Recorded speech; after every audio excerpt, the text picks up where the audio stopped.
हरि ओम श्रीकृष्णपरब्रह्मणे नमः। श्रीमद्भगवद्गीता अष्टादशोऽध्यायः मोक्षसंन्यासयोगः। अर्जुन उवाच संन्यासस्य महाबाहो तत्त्वमिच्छामि वेदितुं त्यागस्य च हृषीकेश पृथक् केशिनिषूदन। श्रीभगवानुवाच काम्यानां कर्मणां न्यासं सन्न्यासं कवयो विदुः सर्वकर्मफलत्यागं प्राहुस्त्यागं विचक्षणाः। त्याज्यं दोषवदित्येके कर्म प्राहुर्मनीषिणः यज्ञदानतपः कर्म न त्याज्यमिति चापरे।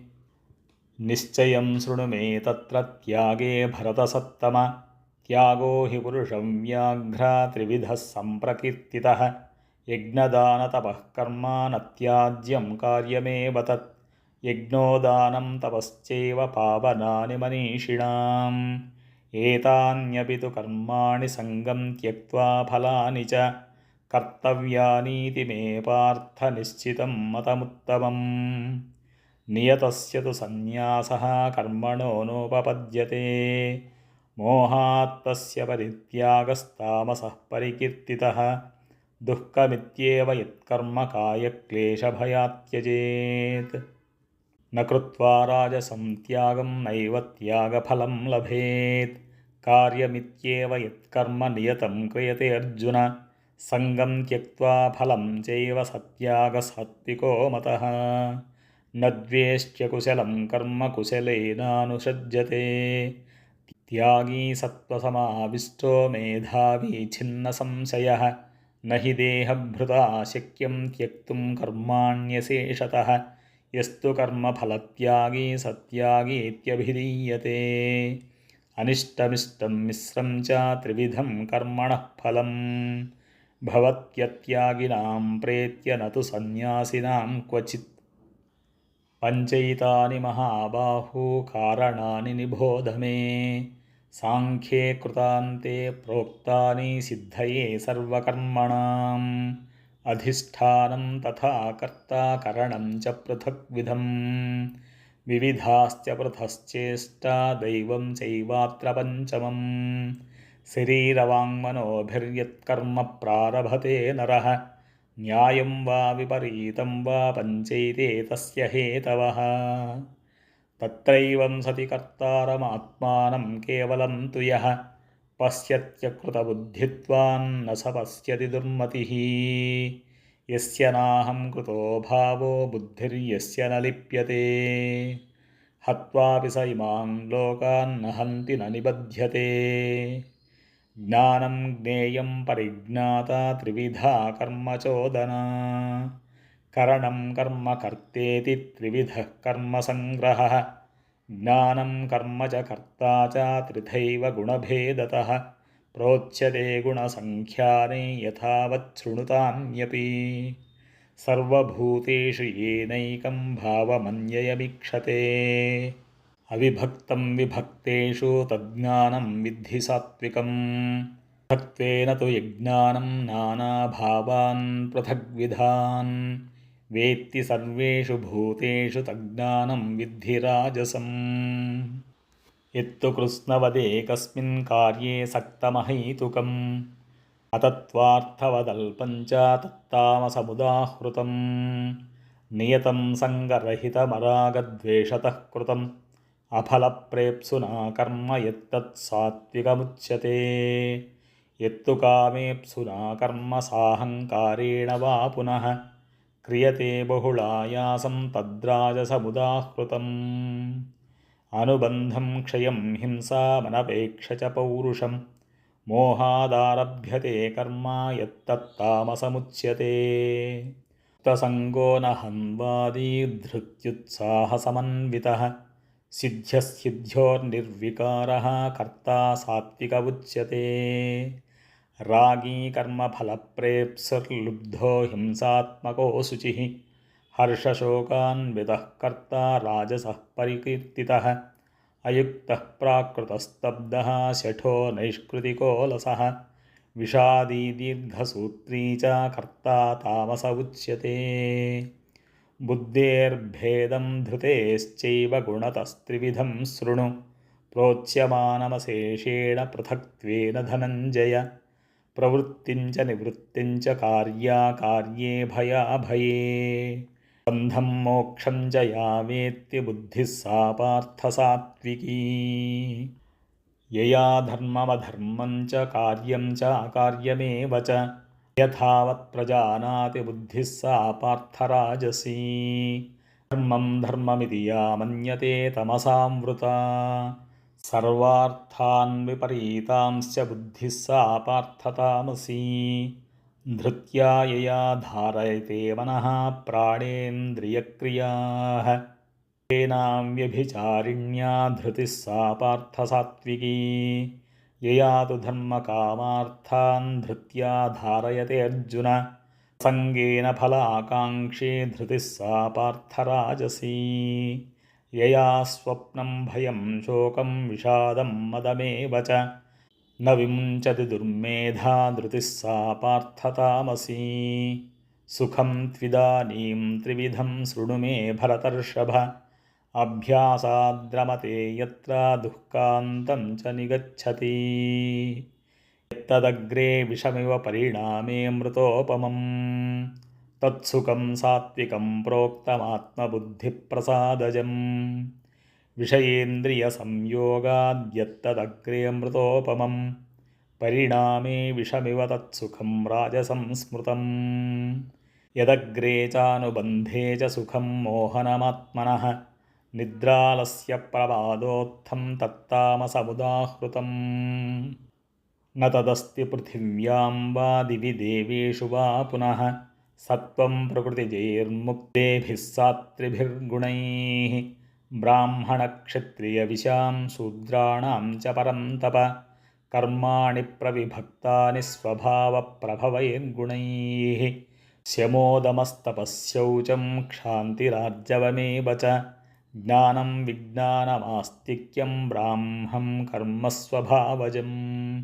शौर्यं तेजो धृतिर्दाक्ष्यं युद्धे चाप्यपलायनं दानमीश्वरभावश्च क्षात्रं कर्मस्वभावजम्। कृषिगोरक्षवाणिज्यं वैश्यं कर्मस्वभावजं परिचर्यात्मकं कर्म शूद्रस्यापि स्वभावजं। स्वे स्वे कर्मण्यभिरतः संसिद्धिं लभते नरः स्वकर्मनिरतः सिद्धिं यथा विन्दति तच्छृणु।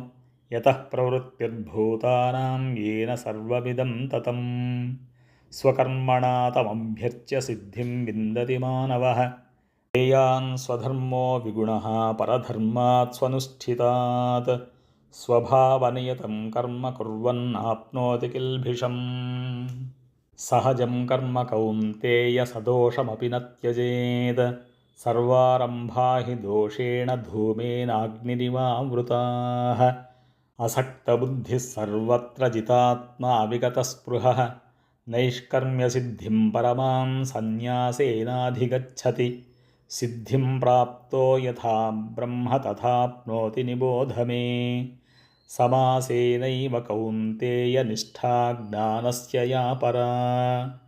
बुद्ध्या विशुद्धया युक्तो धृत्यात्मानं नियम्य च शब्दादीन् विषयान् त्यक्त्वा रागद्वेषौ व्युदस्य च।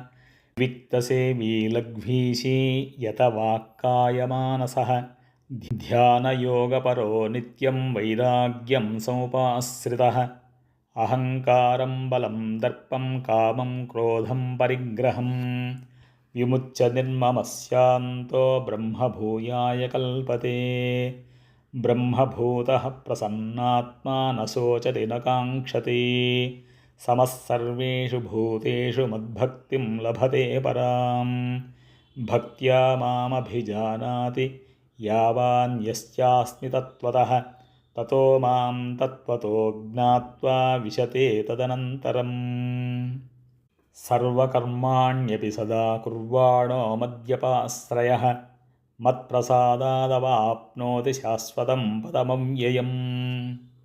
చేతసా సర్వకర్మాణి మయి సన్యస్య మత్పరః బుద్ధియోగముపాశ్రిత్య చిత్తసతతం భవ మచ్చిత్తః సర్వదుర్గాణి మత్ప్రసాదాత్ తరిష్యసి అథ చేత్యమహంకారాన్న శ్రోష్యసి వినక్ష్యసి యద్యహంకారమాశ్రిత్య నయోత్స్య ఇతి మన్యసే మిథ్యైష వ్యవసాయస్తే ప్రకృతిస్త్వాం నియోక్ష్యతి స్వభావజేన కౌంతేయ నిబద్ధస్వేన కర్మణా కర్తుం నేచ్ఛసి యన్మోహాత్ కరిష్యస్య వశోऽపి తత్ ఈశ్వరः సర్వభూతానాం హృద్దేశే అర్జున తిష్ఠతి భ్రామయన్ సర్వభూతాని యంత్రారూఢాని మాయయా తమేవ శరణం గచ్చ సర్వభావేన భారత తత్ప్రసాదాత్ పరాం శాంతిం స్థానం ప్రాప్స్యసి శాశ్వతం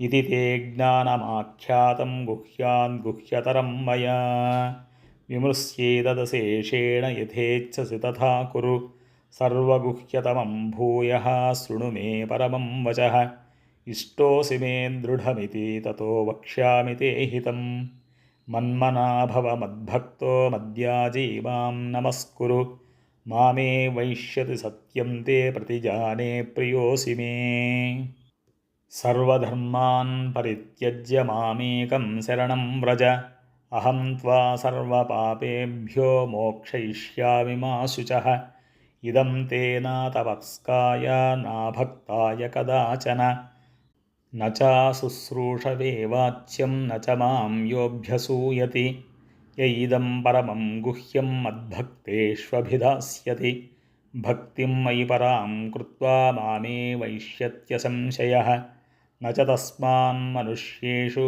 కశ్చిన్మే ప్రియకృత్తమః భవితా న చ మే తస్మాదన్యః ప్రియతరో భువి అధ్యేష్యతే చ య ఇమం ధర్మ్యం సంవాదమావయోః జ్ఞానయజ్ఞేన తేనాహమిష్టస్యామితి మే మతిః శ్రద్ధావాననసూయశ్చ శృణుయాదపి యో నరః సోऽపి ముక్తః శుభాన్ లోకాన్ ప్రాప్నుయాత్ పుణ్యకర్మణాం కచ్చిదేతచ్శ్రుతం పార్థ త్వయైకాగ్రేణ చేతసా కచ్చిదజ్ఞానసమ్మోహః ప్రణష్టస్తే ధనంజయ అర్జున ఉవాచ నష్టో మోహః స్మృతిర్లబ్ధా త్వత్ప్రసాదాన్మయాచ్యుత స్థితోऽస్మి గతసందేహः కరిష్యే వచనం తవ సంజయ ఉవాచ ఇత్యహం వాసుదేవస్య పార్థస్య చ మహాత్మనః